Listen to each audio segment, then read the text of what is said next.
आम्हाला विश्वास होता.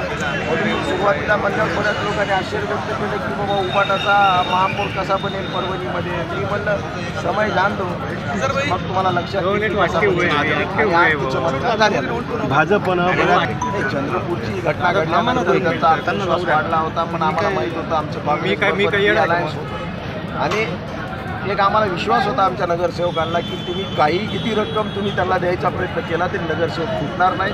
पण एकही नगरसेवक आमचा फुटला नाही. उलट आम्ही त्यांना विनंती केली होती मीडियाच्या माध्यमातून की तुम्हाला विरोधी बाकावर बसवण्याचा जनादेश झालेला आहे, त्या आदेशाचं आपण पालन केलं पाहिजे. आपण विरोधी बाकावर राहत चांगल्या प्रकारचं काम करा, यासाठी आम्ही त्यांना शुभेच्छा दिल्या होत्या. पण काय असतं, स्वार्थ कधी नडतो लोकांना. पण स्वार्थपणामध्ये डोळे आंधळे होतात आणि कुठं ना कुठं तरी काहीतरी सापडेल अशा प्रयत्नात ते होते, पण त्यांच्या हाती काही सापडलं नाही. आणि जनतेनं आम्हाला प्रचंड बहुमत दिल्याबद्दल सर्व नगरसेवकांचं अभिनंदन करतो. आणि पुढं त्यांना ज्या काही हे चालवण्यामध्ये आव्हान येतील त्या आव्हानावरून आम्ही त्यांच्या काँग्रेसच्या पक्षश्रेष्ठी आमचे सिद्धांत भाऊ इथंच आहेत. आम्ही त्यांच्या माध्यमातून त्यांचे प्रदेशाध्यक्ष सपकाळ साहेबांना बोललो. केंद्रामध्ये त्यांचे KCN गोपालजी जे ज्यांचे राष्ट्रीय संघटक आहेत त्यांना आम्ही बोललो.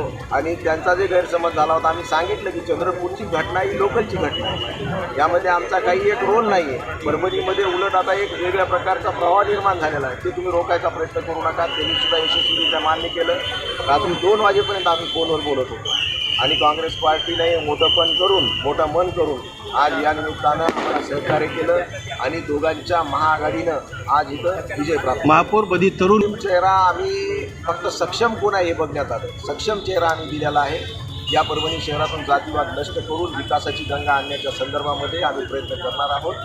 आणि शेवटी तुम्ही जसं म्हणले की बा जातीय व्यवस्थासुद्धा किंवा एक स्टेबल राहावी यासाठी त्यावेळेस आम्ही निश्चितच हिंदू महापौरसुद्धा देण्याचा प्रयत्न करू. आपण छत्रपती संभाजीनगर पाहिलं, मुंबई पाहिलं. सर्व धर्मसमभाव ज्याला म्हणलं जातं, ज्याला आपला देश संपूर्ण जगामध्ये प्रचलित आहे, ते खऱ्या अर्थानं परभणीमध्ये सुरुवात झालेली आहे. जातीपातीच्या राजकारणापासून आम्ही सुरुवातीपासून कोसो मैल दूर आहेत. आणि आज हे सिद्ध केले आम्ही की तुम्ही जर काम करणार असाल तर जातीबद्दल द्वेष निर्माण करून तुम्ही सत्ता प्राप्त करू शकत नाही, तर तुम्ही लोकांचे प्रश्न सोडून सुद्धा सत्ता प्राप्त करू शकता. हे आज परत एकदा सिद्ध भाजपच्या हा चेकमेट आहे. आणि यानंतरच्या काळामध्ये सुद्धा अशाच परभणीचा विकास होईल. सर्व जाती धर्माच्या लोकांना घेऊन जाण्याचा प्रयत्न केला जाईल. आज सुद्धा तुम्ही पाहता 25 नगरसेवकामध्ये आमचे हिंदू नगरसेवक सुद्धा आहेत, मुस्लिम जवळपास 12-13 आहेत, हिंदू जवळपास 10 आहेत, दलित चेहरेसुद्धा आमच्याकडे सक्षम चेहरे आहेत.